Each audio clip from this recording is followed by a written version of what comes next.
বিতর নামাজে দোয়া কুনুত কখন পড়তে হয় এবং এই দোয়ার বাংলা উচ্চারণ, অর্থ ও ফজিলত সহ বিস্তারিত আলোচনা করব।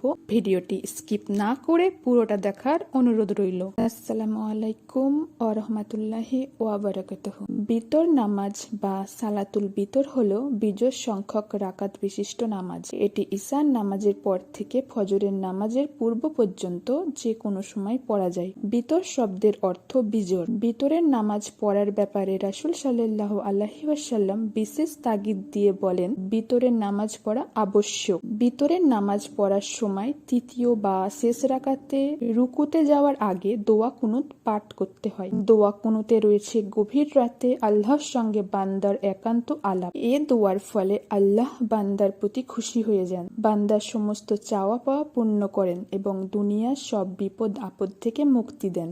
বিতর নামাজ পড়ার নিয়ম হলো অন্যান্য ফরজ নামাজের ন্যায় 2 রাকাত নামাজ পড়ে প্রথম বৈঠকে তাশাহুদ পড়া, তারপর তৃতীয় রাকাত পড়ার জন্য উঠে সূরা ফাতিহার সাথে অন্য কোনো সূরা মিলানোর পর তাকবীর বলে 2 হাত কান পর্যন্ত উঠিয়ে তাকবীরে তাহরিমার মতো হাত বাঁধতে হয়। তারপর নিঃশব্দে দোয়া কুনুত পড়া। দোয়া কুনুত পড়ে পূর্বের ন্যায় রুকু সিজদার পর শেষ তাশাহুদ, দরুদ, দোয়া মাসুরা পড়ে সালাম ফেরানোর মাধ্যমে বিতর নামাজ সমাপ্ত হয়। দোয়া কুনুতের বাংলা উচ্চারণ: আল্লাহুম্মা ইন্না নাস্তাইনুকা ওয়া নাস্তাগফিরুকা ওয়া নুমিনু বিকা ওয়া নাতাওয়াক্কালু আলাইকা ওয়া নুসনি আলাইকাল খাইর ওয়া নাশকুরুকা ওয়া লা নাকফুরুকা ওয়া নাখলায়ু ওয়া নাতরুকু মাইয়াফজুরুকা। আল্লাহুম্মা ইয়্যাকা নাবুদু ওয়া লাকা নুসাল্লি ওয়া নাসজুদু ওয়া ইলাইকা নাসআ ওয়া নাফিদু ওয়া নারজু রাহমাতাকা ওয়া নাখশা আজাবাকা ইন্না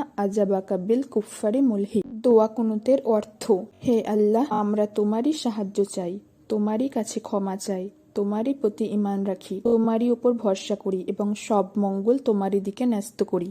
আমরা তোমার কৃতজ্ঞ হয়ে চলি, অকৃতজ্ঞ হই না। হে আল্লাহ, আমরা তোমারই দাসত্ব করি, তোমারই জন্য নামাজ পড়ি এবং তোমাকেই সিজদা করি। আমরা তোমারই দিকে দৌড়াই ও এগিয়ে চলি। আমরা তোমারই রহমত আশা করি এবং তোমার আযাবকে ভয় করি, আর তোমার আযাব তো কাফেরদের জন্যই নির্ধারিত। দোয়া কুনুতের ফজিলত হলো, এই দোয়ার মাধ্যমে আল্লাহর কাছে গুরুত্বপূর্ণ আবেদনগুলো তুলে ধরা হয়। আব্দুল্লাহ ইবনে আব্বাস রাদিয়াল্লাহু আনহু বলেন, আমি এক রাতে নবী সাল্লাল্লাহু আলাইহি ওয়াসাল্লামের কাছে ছিলাম। তিনি শয্যা ত্যাগ করলেন এবং 2 রাকাত নামাজ পড়লেন। এরপর উঠে বিতর পড়লেন। প্রথম রাকাতে ফাতিহার পর সূরা আলা পাঠ করলেন। এরপর রুকু ও সেজদা করলেন। দ্বিতীয় রাকাতে ফাতিহা ও কাফিরুন পাঠ করলেন এবং রুকু সেজদা করলেন। তৃতীয় রাকাতে ফাতিহা ও ইখলাস পাঠ করলেন। এরপর রুকুর আগে কুনুত পাঠ করলেন। যার শেষ রাতে তাহাজ্জুদের জন্য আশঙ্কা করে যে শেষ রাতে উঠতে পারবে না, সে যেন ঈশার নামাজের পর বিতরের নামাজ আদায় করে নেয়। আর যার শেষ রাতে তাহাজ্জুদের জন্য জাগ্রত হওয়ার নিশ্চয়তা রয়েছে, সে তাহাজ্জুদের পরে বিতর পড়বে, কারণ শেষ রাতের নামাজে ফেরেশতাগণ উপস্থিত থাকেন। এটি অনেক ভালো। আজকের ভিডিওটি এই পর্যন্তই।